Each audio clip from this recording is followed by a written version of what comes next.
Her Journey to Healing, Reaching Women with a Desperate Cry is an 8-week Zoom seminar in which Kamala and Winston help women to start living their best life by rediscovering the image of God in their life. Kamala, a licensed marriage and family therapist, joins her husband of 16 years, an ordained pastor, to marry the clinical and the spiritual.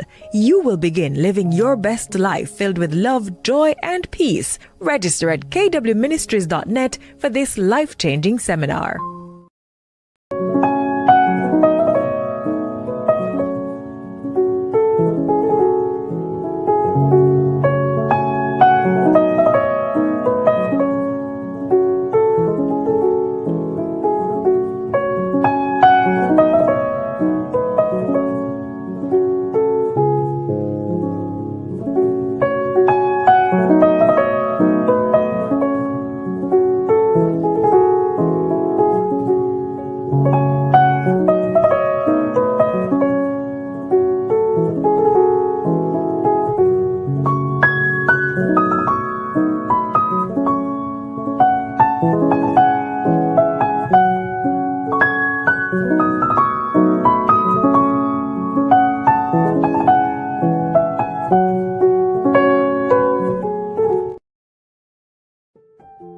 You and I were created to be stewards, to take care of God's planet, not to till, not to work, not to kill ourselves. I challenge you, you're not here to provide roof and clothes and food. That's not what you're here for. As a matter of fact, Jesus in Matthew chapter 6 says, the pagans do that. Jesus says non-believers chase after clothes and food. And Jesus says your heavenly Father knows you need that stuff. And Jesus says, take a break. Look at the birds of the sky. Look at the lily of the valley. Jesus said, look at them, how beautiful they are. They don't go shopping. And Jesus says, if your daddy can take care of the lily that's here today and gone tomorrow, the bird that's in the sky today and fall out tomorrow, how much more will your heavenly Father give to you to take care of your needs?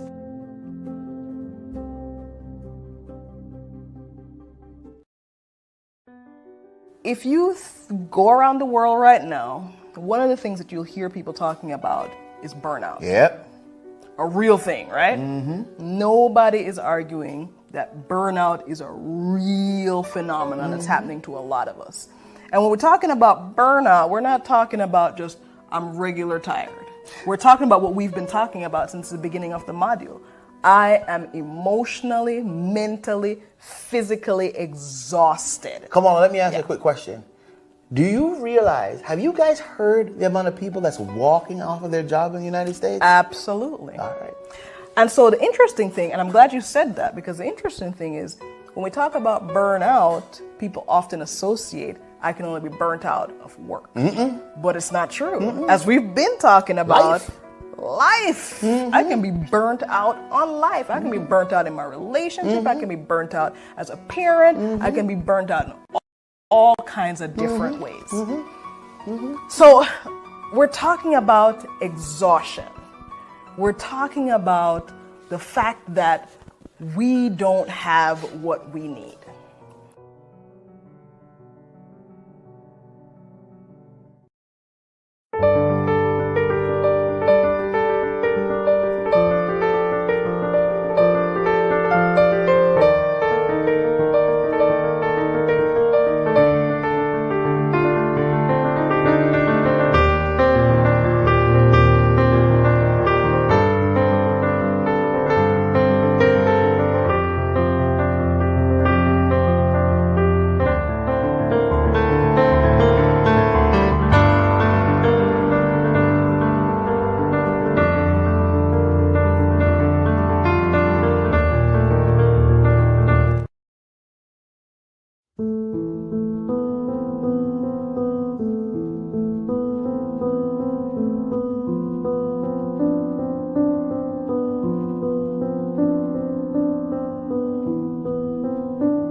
good evening, and welcome to Monday Night Live with K. W and J sometimes. Yes, there we go, and J sometimes. Welcome. We are so excited that you're here with us on tonight. We're looking forward to having a great conversation on tonight. And Kamala, what are you celebrating? We are almost finished with 2024. My son, Zach, said to me the other day, he said, "Daddy, it's almost the new year." Yeah. It's almost the new year, and God has taken us through. So I'm happy that you're celebrating this. You're almost What finished. are you celebrating? I'm celebrating the fact that we just celebrated our birthday yesterday. We sure did. Yes, we are in our 40s. I'm 45. I didn't tell you I was going to share what all it is. Well, I'm not going to tell you her age. She's just 1 year younger than me.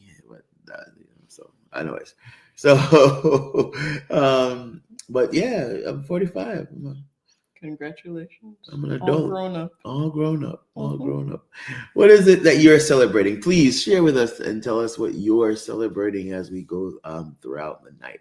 What is it that we're doing here on a Monday night? We're doing a couple of things, guys. First and foremost, we are having such amazing conversations. And as I'm thinking about this past year and just celebrating, I am moved by the number of people that have allowed us to be a part of their story, and I've allowed you guys to be part of their story too. So that's one of the things that we're doing. We're just talking about life, y'all, people's experiences, how they are going through, have gone through, anticipate going through, right? Life is challenging. Yeah. But in the midst of challenge, there's also success. There's also resilience, which is what we're talking about again tonight. But Kamala, as you talk about the challenges of life and the success of life, there's a theme in the Bible that I think is relevant to what we're saying right now, which is they overcame by the blood of the Lamb and the power of the testimony. Yeah. That means they talked to each other. Yeah. They told each other their stories. And so that's what we're here doing, telling stories. But what else are we doing tomorrow? We are keeping shop, y'all. Now is your opportunity to head on over to www.kwministries.net/shop. Guess what you can find in our store right now?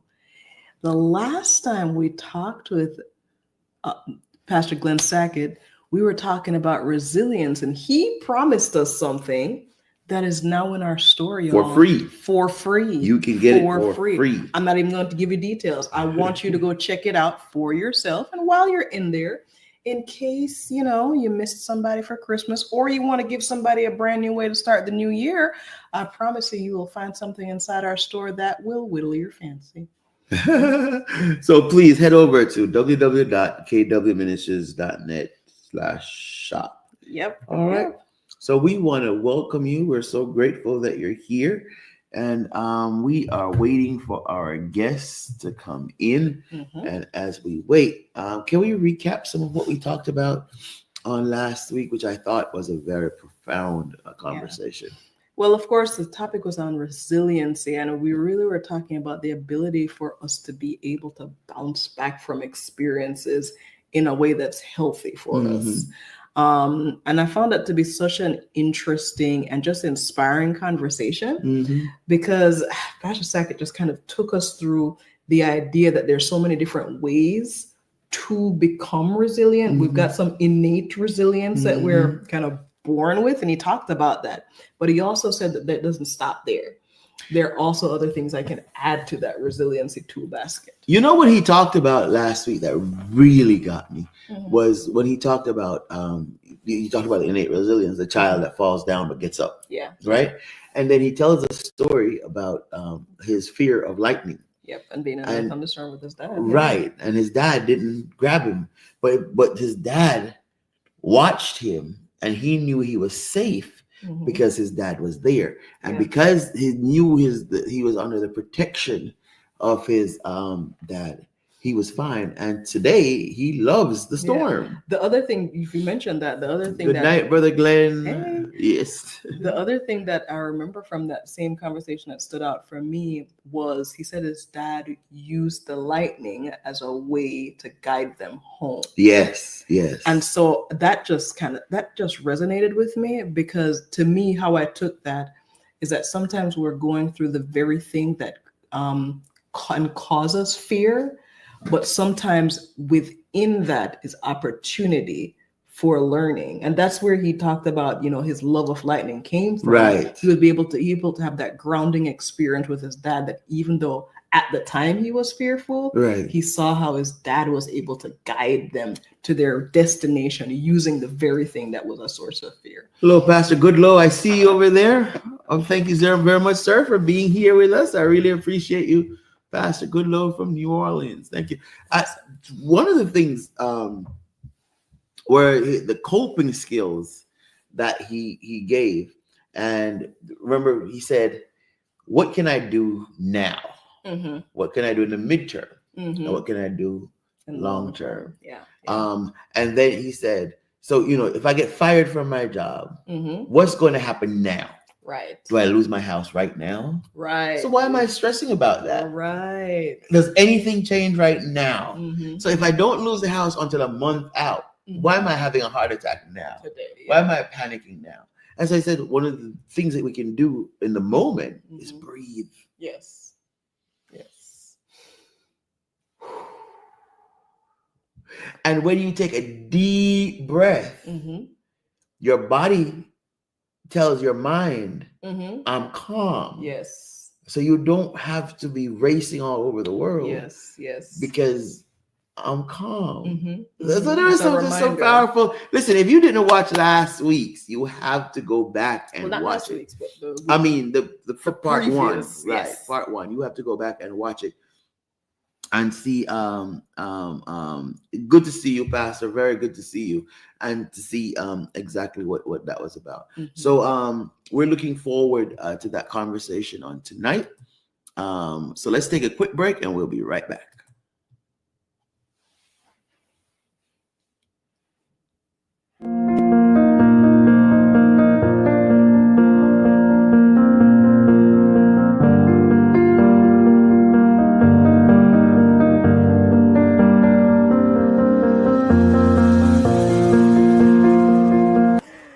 So if we're being honest, and I'm hoping we are, we have started by being honest and vulnerable ourselves. Yes.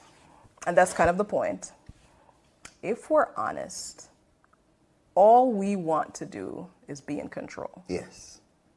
That's all we want. We want to control our relationships. We want to control the outcome of things. We want to know what's coming next. We always want to be in control.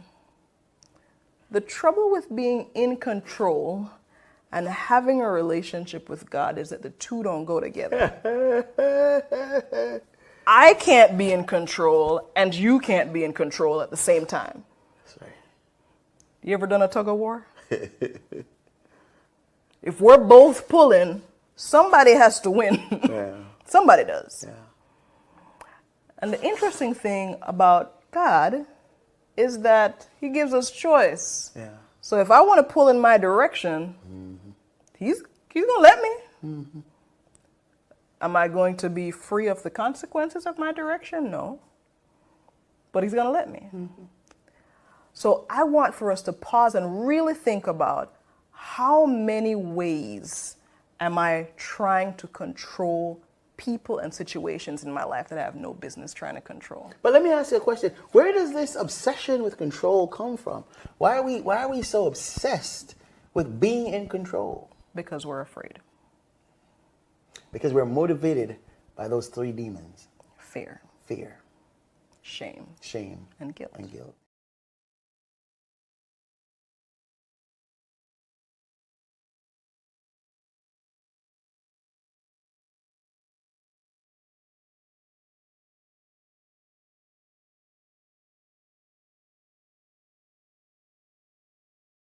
Welcome back. Thank you so very much for being with us. Our guest is on his way in. We're just having a little bit of technical difficulties. So again, let's go back to last week again. And again, you don't want to miss this. This is going to be really, really, really good. Now he talked about the centering.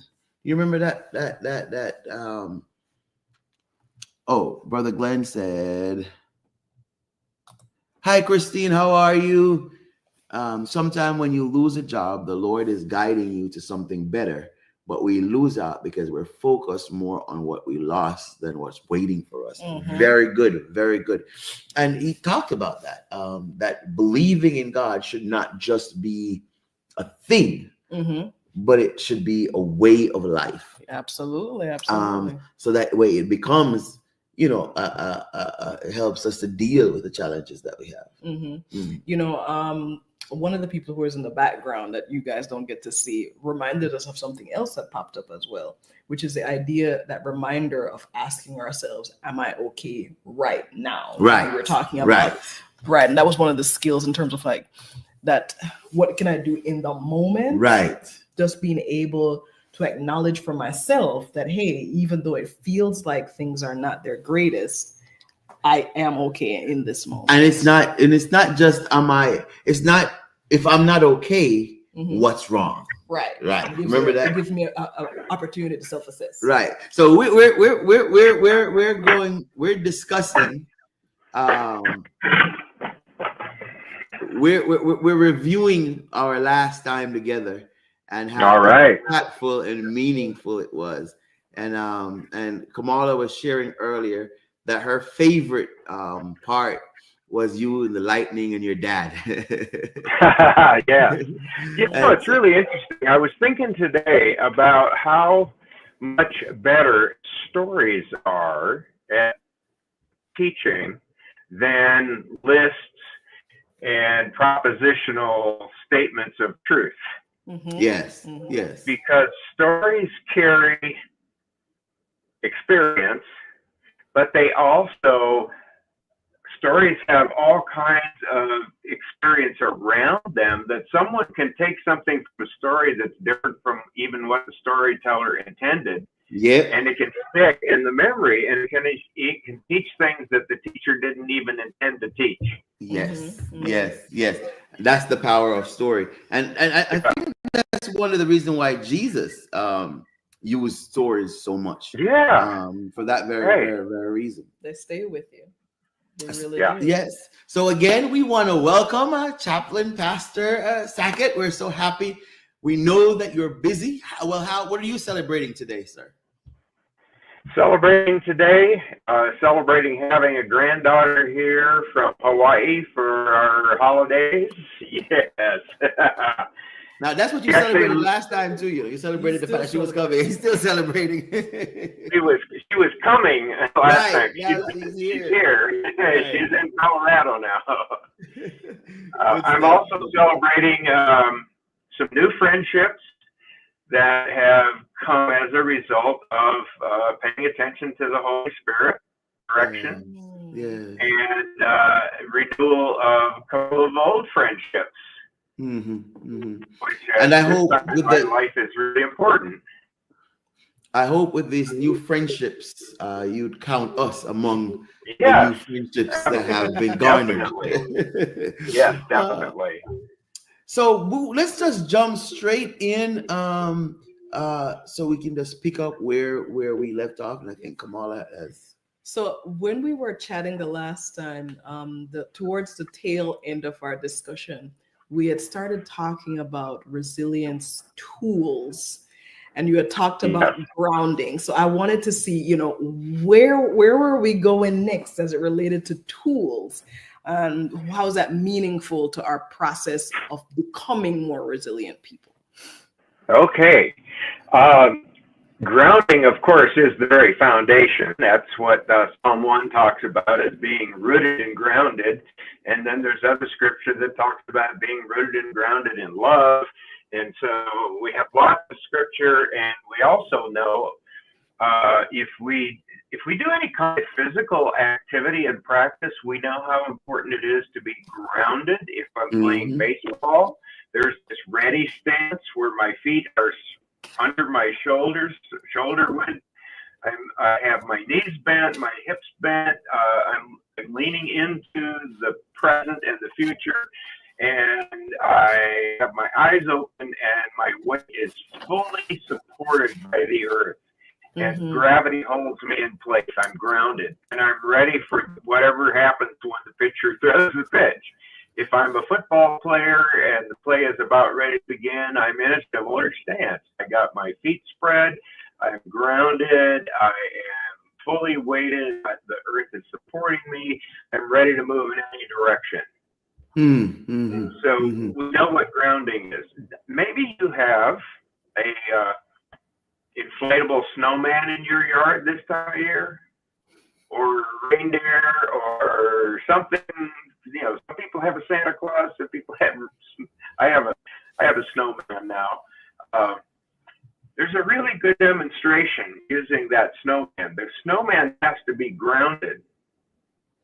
Has to be attached to the ground. We have like 60-mile-an-hour winds here today. My snowman had to be deflated to not blow away. But in normal days, we would want him tethered, or her tethered to the ground, a snowman or a snow woman or a snow creature, tethered to the ground, so that what happens in life doesn't take them away.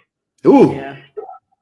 But the next thing we need, and this is where you were asking, where do we go next from being grounded?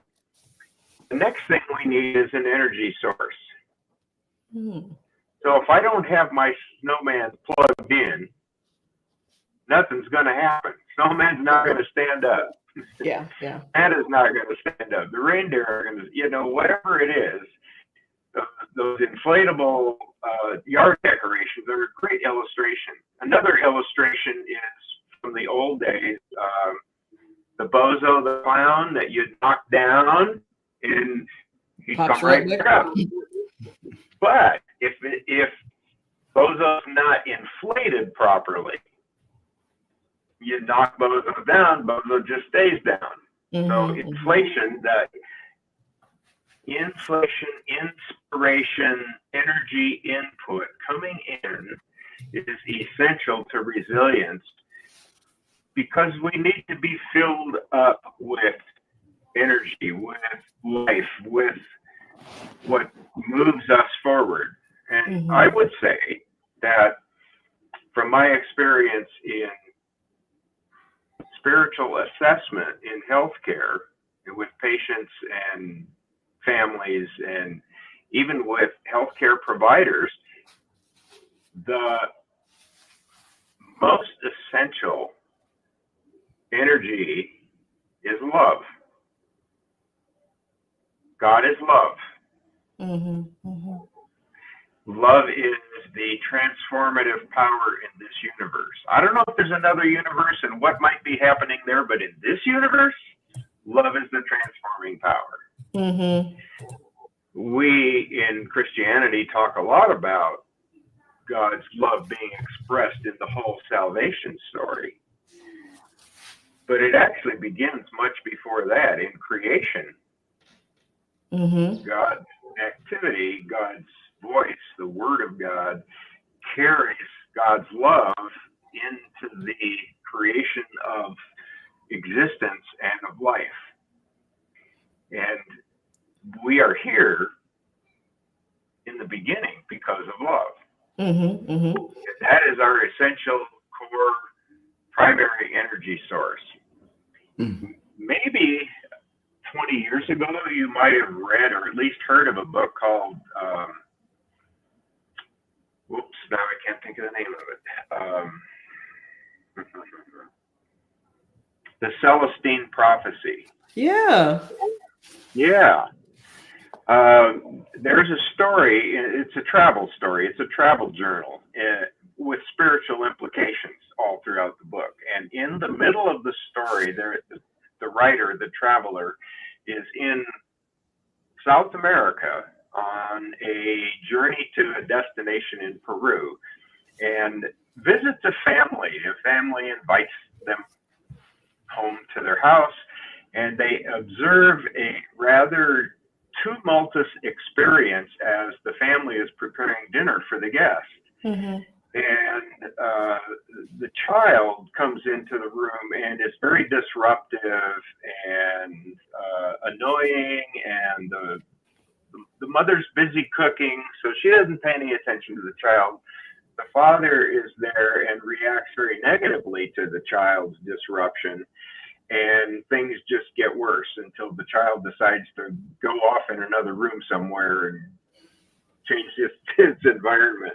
And the observation of the visitor is, it is in human nature, if we are not connected to our original energy source, to steal energy from other people. And so people who are not connected to the divine energy source, people who are not connected to love, will steal energy from other people, and they often do it in abusive ways, or they do it in manipulative ways, or they do it just in very selfish ways. They want what they want and don't care what other people want. That is. I don't think I have ever heard that. That is that way. instructive. People who are not connected to love, who are not connected to the original, because you have to have energy. You have to, something has to motivate you. Something has to keep you going. And so if you're not connected to your own, you know what I'm thinking of, Pastor? I'm thinking of the 10 virgins. I'm thinking of the 5 foolish ones that said, give us some of your oil. Well, they needed oil. So what are they going to do? They're probably going to try and steal some. Right. They begged. They begged. Right. I think the other thing that kind of strikes me about that is, what's the source? Because of what you just said, that if you're not connected to the right source, you're gonna get connected. You're gonna drain the energy of something else that's not designed to get. You're not designed to get energy from. So, Pastor Sackett, would that be where we see stuff like, "Hey, Pastor Trufford, Tony, how are you, man? Thank you all so much for hanging out with us." Is that where you see stuff like drug abuse come in? You see stuff like exactly. Right. I was thinking about that and wondering if you were going to ask. Yes. Yeah, that's my specialty that I've worked in for 50 years. And way back from the beginning when I started doing the 5-day plan for smoking cessation, and I learned a lot in that experience. And yes, that is drug addiction, whether it's smoking or drinking or shooting up or whatever it is. Drug addiction is solving a genuine problem with a false solution. Yeah. Yep. Because the person hasn't learned the true solution, hasn't connected with the true source of energy. They've got to get something from somewhere to try to manage life. So there are many ways of looking at this experience to support this understanding that the second of the 3 great tools of resilience is energy source connection, and the best energy source connection we can have is divine energy, because that's where it all comes from to begin with. Yes, sir. Yes, sir. It's also good to have good friends. It's also good to have trusted people around, because those people reflect and amplify divine love. And somebody talked about, sometimes we need God with skin on. Not just a God of some abstract ethereal in the sky, whatever we learned from our childhood religion. Or what we hear about in church, but we need God with skin on. I think that's why Jesus sent the disciples out, and he said, the way people are going to know that you are with me, how you love one another. Yes, sir. Yeah. So yes, it comes down, and those of us who are connected then get to spread it around and share it with others in a way that they can experience it more tangibly than they can perhaps or even especially from a distorted childhood religious experience. Woo! He said a lot. So treatment doesn't involve only stopping using whatever the substance or the process of addiction. It could be gambling addiction or sex addiction, or there's all kinds of other addictions, eating Food. disorders. Sugar. So yes, it's not just stopping the use of the substance as a substitute, but it is rediscovering the essential connection to what's needed to solve the real life problems that we have.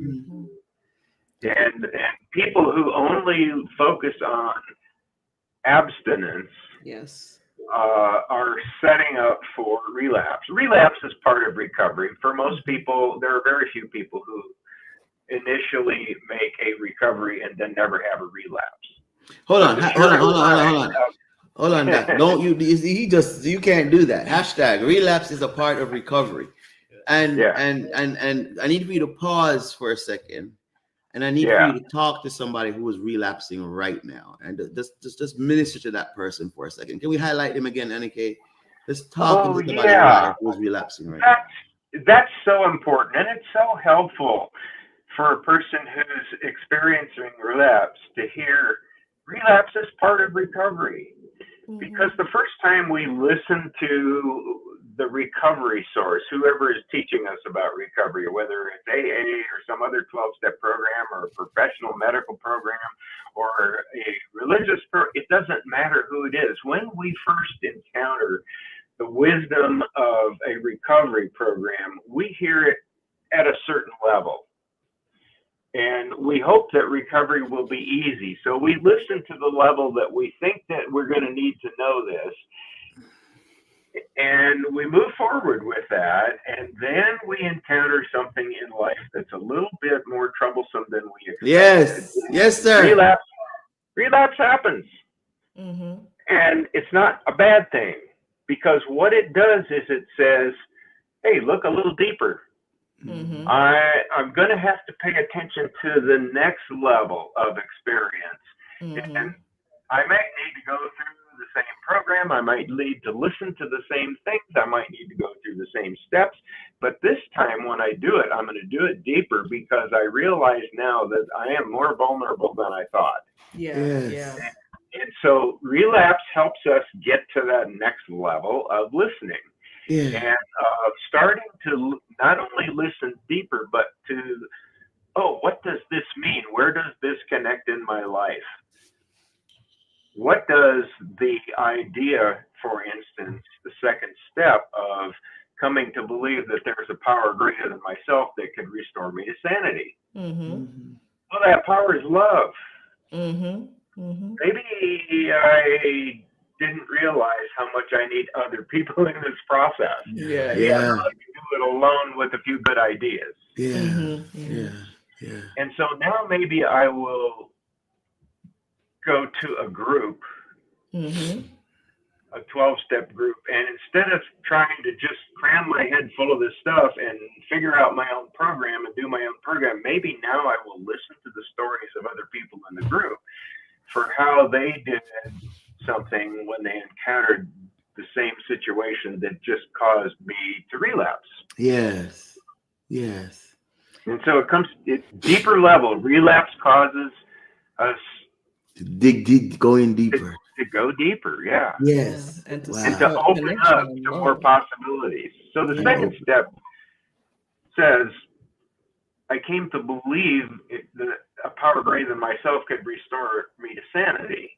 Well, I begin now to look a little wider and deeper for where are the various ways that this power greater than myself can come to my experience in a way that helps me be better prepared for what life will bring next.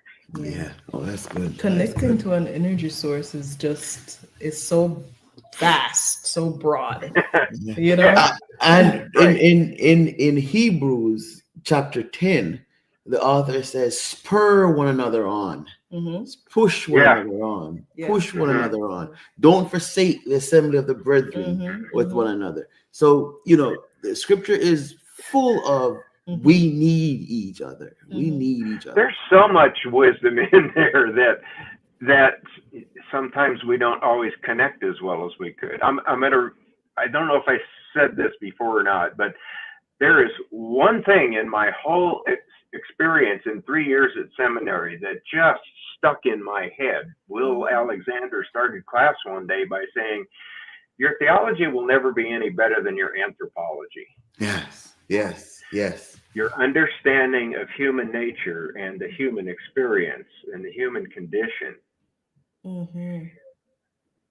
So it's really important for us to understand what it's like to be human and how that I just actually this morning I was meditating and I was starting to frame a study project for myself. What is the anthropology of Genesis 1-3, the creation story?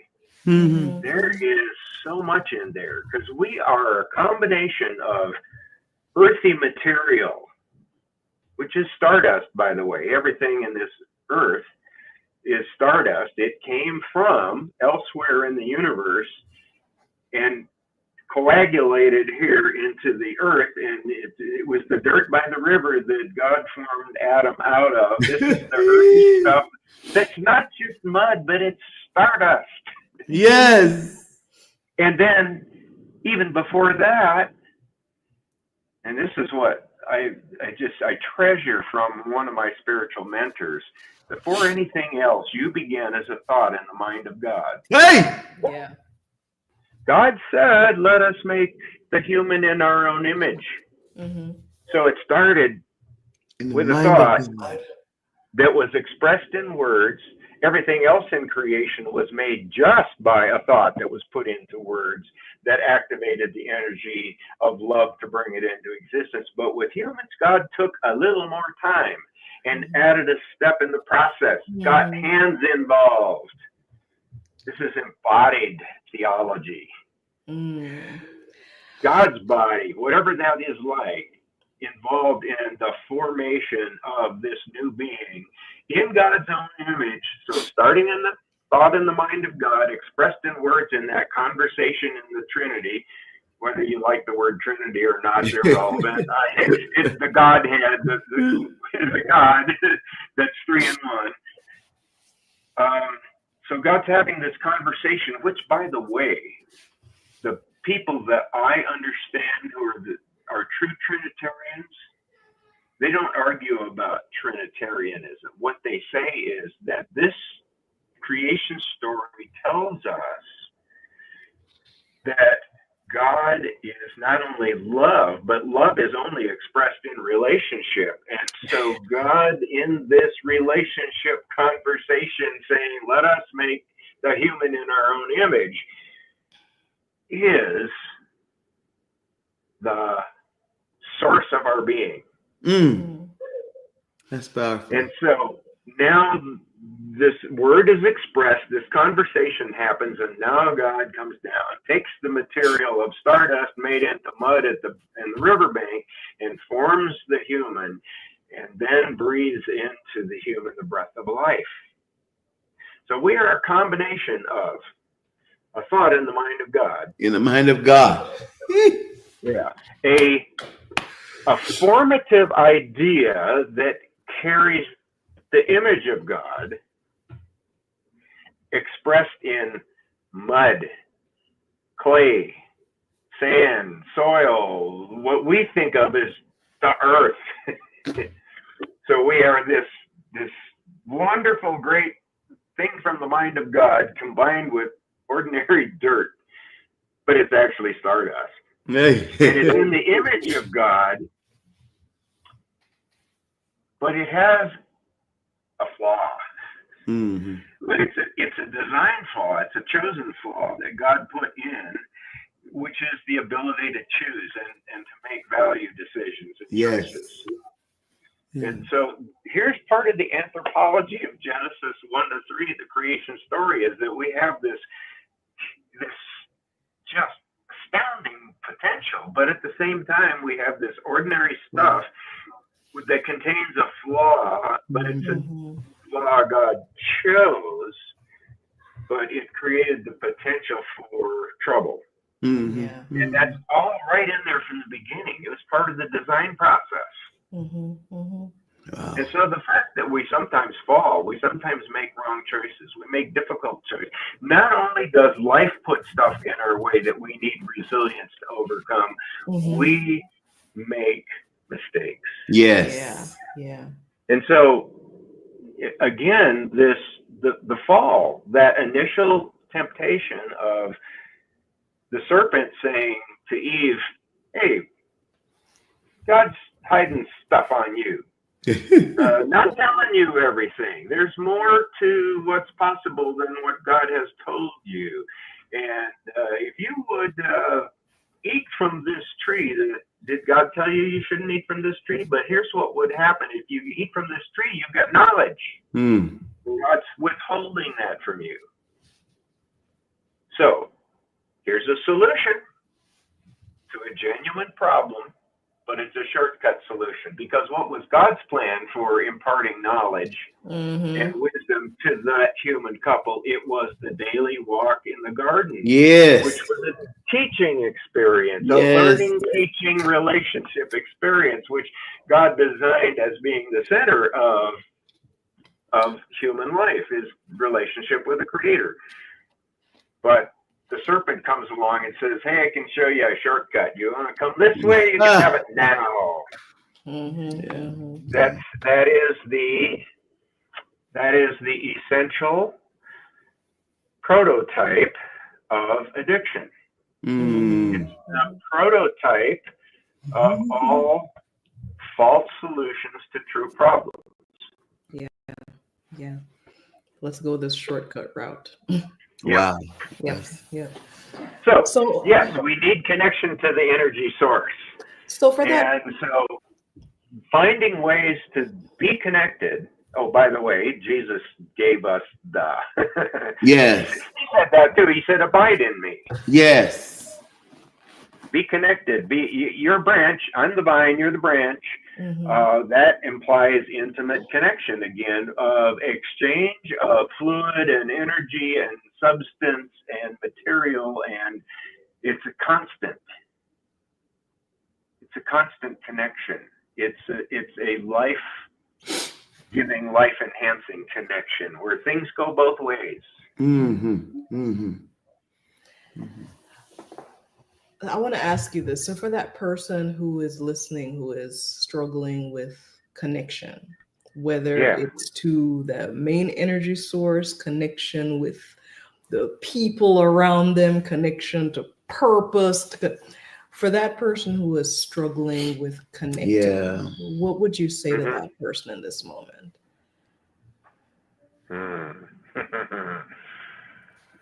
I would say that is part of human nature, that we sometimes struggle with connection.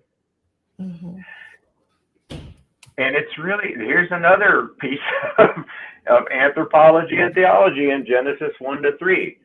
Before God told them the salvation story, something else happened that was just astounding to me. The first thing that Adam and Eve felt after they ate the forbidden fruit was they felt naked, they felt exposed, they felt vulnerable. That is vulnerability. It is shame. We generally in the Christian faith focus on the guilt of the wrong choice and the necessity of some kind of process to overcome the guilt and the wages of sin, that is death. But before God even approached that story, God came and said, hey, where are you? I'm here for the daily walk and talk. I don't see you. Where are you? And we're over here. We're hiding in the bushes. We're naked. We noticed we're naked. Never noticed that before.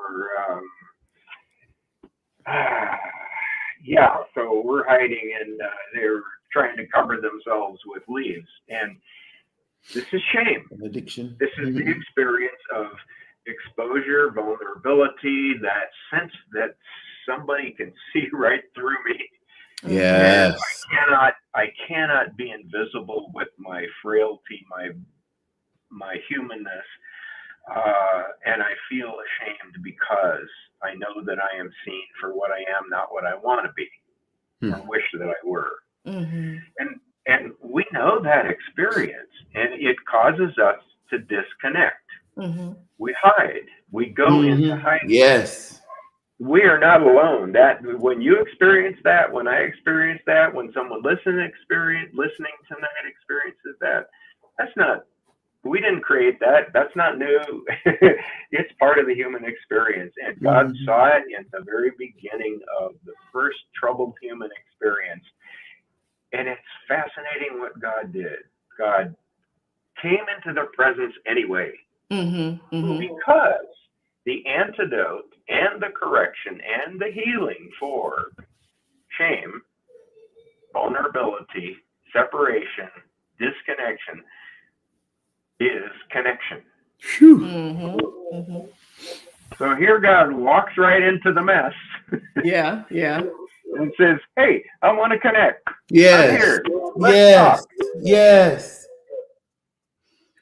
So what I hear you saying is that we have to be open to connection even when we feel vulnerable. It's so interesting to hear you say that. There was a couple of years ago, I was watching this TED Talk with this journalist called Johan Hari, and he was talking about the premise of his TED Talk was up at the opposite. How did he phrase it?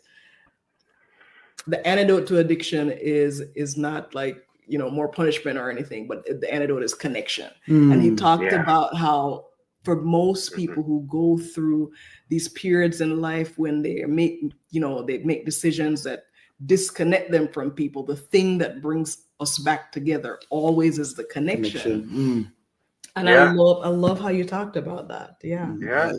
Well, that's why 12-step programs work so much better, or group programs work so much better than a doctor trying to cure an individual by themselves. Because the multitude of connections that are there, and that makes multiple connections available. That is, for many people, especially those who have had negative religious experiences in their life, or negative experience with people with religious authority, which can happen, is another way, a different way to experience the presence of divine love in life. Because they may not be able to access it from the same source where they were hurt or disillusioned, or so it has to start coming. It has to leak in from somewhere. That's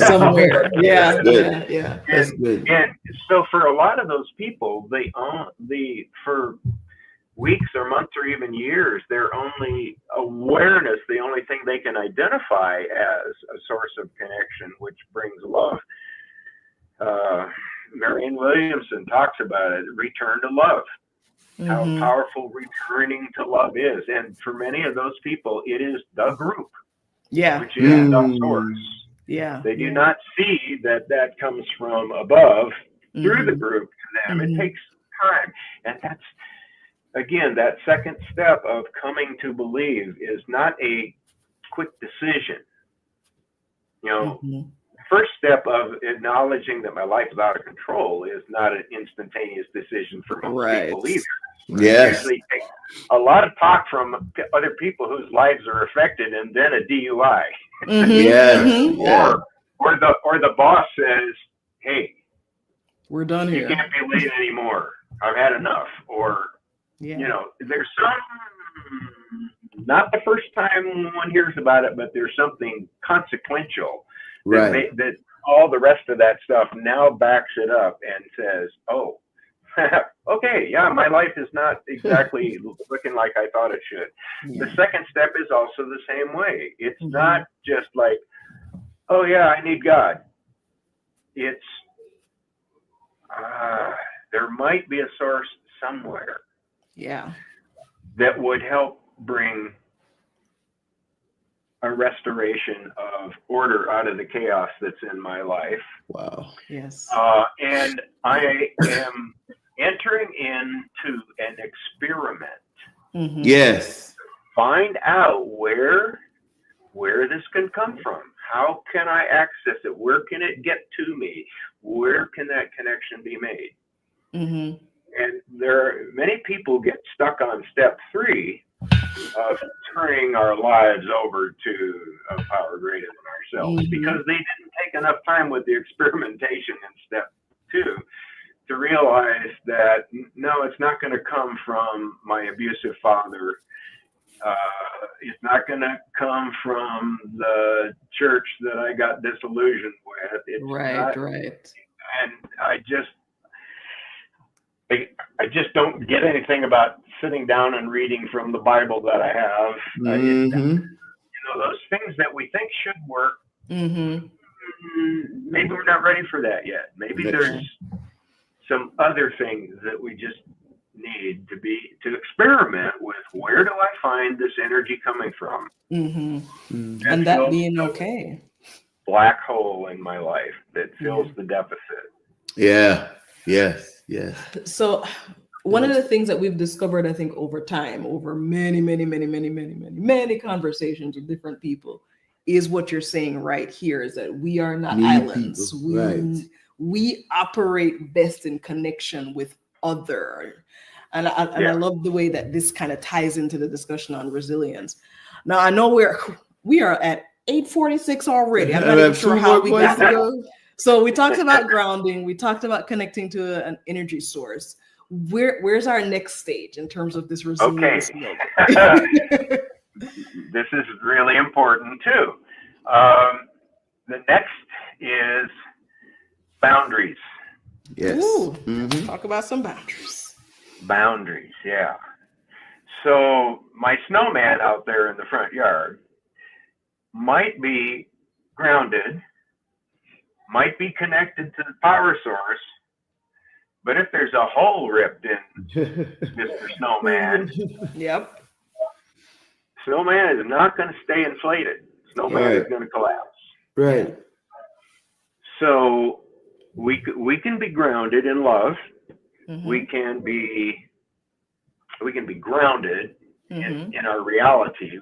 We can, in love, we can be connected to source. We can be connected to the energy of love, and that can be flowing into us. We can even have a good experience. We may have developed a pattern of bringing energy into our life through mental, physical, spiritual practices that bring that to us. But if we are not protecting the space of one human being, if we are trying to be a savior to the whole world,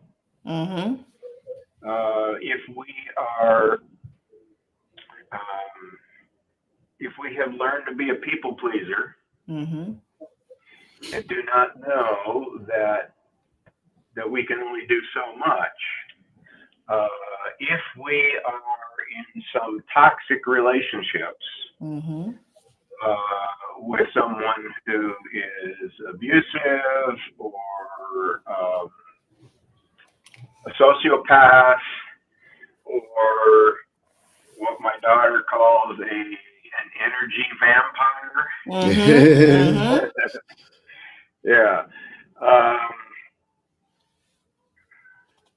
Someone who is narcissistic. That's the word. As a 2-year-old emotional development of, I am the world and everyone is here to fill my needs. Yeah. I mean, that is life for a 2-year-old and younger. They can't get what they need for themselves. They can't go hunt their food. They can't build a house and create their own shelter. On their own, they wouldn't have connection. So it's appropriate at 2 years old, but when someone becomes an adult and still thinks like that the rest of the world is there for them, and they judge everyone based on what have you done for me today? We get sucked dry in those kind of relationships. Mm-hmm. And we can't save that person. God may be able to save that person, but that's not my job. That's God's job. Yeah. And if we've not differentiated between what's my job and what's God's job, we're not protecting our boundaries. We're not making sure that our seams are sewn up so that we are covered, so that we do hold the energy that comes to us. We collapse. Yeah. This is something that we talk a lot about in caregiving, burnout and compassion fatigue. If we are not protecting the outflow of the energy and managing it so that it is equal to or less than the inflow of energy, then we collapse. Mm-hmm. And it might be quickly or it might be slowly.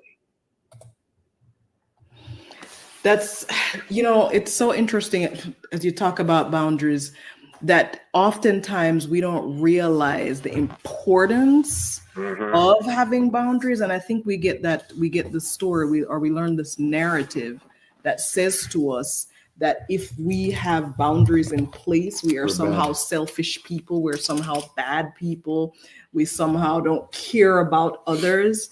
There's this language of selfishness that's tied into appropriate boundary keeping, as opposed to this idea that it is a caring for self that allows us to be better for others when we have boundaries in place. Yeah, and we get a distorted picture, and religion does this. I had this fascinating experience when I moved from being a pastor, which was backed up by being a pastor's child. So my whole life up to that time was church-centered. Yeah. Okay? Then I moved into being a chaplain, and I had a full-time job in a hospital, but I still went to church on Sabbath. And I heard one of the elders in church one day saying, you all really ought to be here more often in the church. You should be here when you should support this gathering, and you should support the prayer meeting, and you should support this, and you should support that. And for the first time, I realized he has a church-centered view of life. I have stepped outside of that, and I was thinking, let's see, Monday night I do the smoking cessation plan. Tuesday night I'm on call for the emergency room and any disaster in the hospital. Wednesday night, I don't have anything scheduled Wednesday night, but Thursday night I'm working in the organ recovery community, and Friday night is this, and Saturday night is the youth group, and I went like, yeah, Wednesday night is my only night that I don't have something scheduled. Does my family ever get a night that's theirs?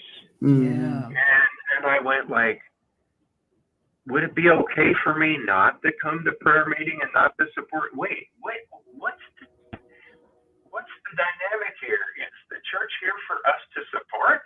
Or is the church here to support the spiritual life of the people in it? Now, that's a really interesting dynamic that you can only think about, perhaps, if you live outside of a church-centered life. Which is an interesting concept, I feel like, because what I'm hearing is it is essential for us to be connected to that energy source. Ultimately, the best energy source is God, love. At the same time, I can confuse being church-centered with being healthy, being God-centered. Yes. Yeah. Those are two different things. Yeah, those are two-way things. Yeah. All right. And I'm not. This is typical of organized religion, that it pulls energy toward itself sometimes, not just puts energy out into the world. Right. And so we have to observe that. Jesus said to his disciples when he was putting them in their training mode and the experiential education of sending them out into the world to go preach the gospel and then come back and have their clinical supervision time with their with their mentor. And they said, well, what do you do when you go into a town and nobody listens? Nobody wants to, he says, shake the dust off your feet. Yeah, keep going. And we might think of that as a judgment. Boundaries. On those people. I would say no. That is a boundary. Yeah. It is, you tried. You did what was appropriate.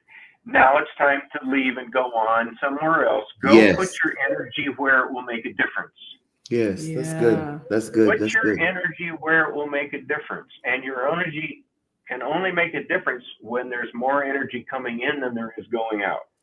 That's good. Yeah. So that's the essential idea of boundaries. Is to be effective. Yeah. Right. Yeah.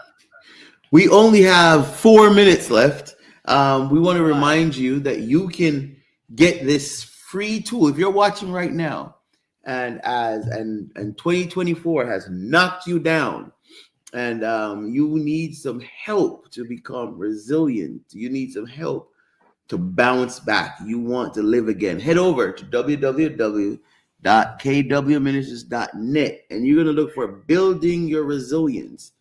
Building Your Resilience. It's free. It was given to us for free, and it's. Did I get that document to you? I had a hard time. Okay, good. It's right there. That's what we're talking about. That they can get right now for absolutely free. This has been an amazing. There you go, right there. Oh, sweet! There it is. You can. So I'm going to put this into 3 words. The opportunity that we have is to thrive in 25. I love it. Thrive in 25. Thrive in 25. Thrive in hashtag. Grounded in our source. Being energized by love. Receiving is as good as giving. It is the other side of the same experience. And then protecting our boundaries so that we have enough energy to be able to give when it's needed without being depleted. Yes. Wow, that's powerful. With that, we thrive in 25. I love it. I think that's the last word, Kamala. It really is. Thrive in 25. What a wonderful way to start a new year. Thrive in 25. Chap, thank you so very much for the time you have spent with us. I'm waiting for you to text me the dates you'll be available to come here. and I'm very, very serious about that. We would really, really, really love for you to come here and spend some time. I'm looking forward to it. We'll find a date. You send me the date, Doc. Send me the date. Thank you so very much. We're grateful. And let's plan to talk again as long as you're available, because I think this is so crucial. People are going through so much pain and so much hurt. But you can thrive in 25. Head over to www.kwministries and look for Building Your Resilience booklet, completely free. Peace. Peace and love. Enjoy.